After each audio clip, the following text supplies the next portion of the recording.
Hi legal professionals, thank you so much for coming back to my channel. Here at Legally Techie, we show you how to use Google Workspace for your law firm or solo practice. Today I'm going to show you how you can watch a video and also type up a document at the same time using Google Chrome.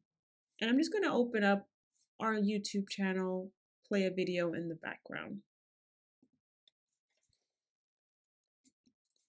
Now, you want to click on the musical note with the 3 lines.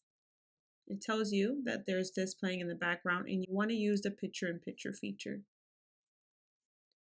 Once that's been clicked, you have the option to make it big or little and also type on your document. And this can apply for different scenarios within your law firm. So thank you so much for watching. Please share, like, subscribe, and if you have any questions, go ahead and put them in the comments below and I'll do my best to answer them for you.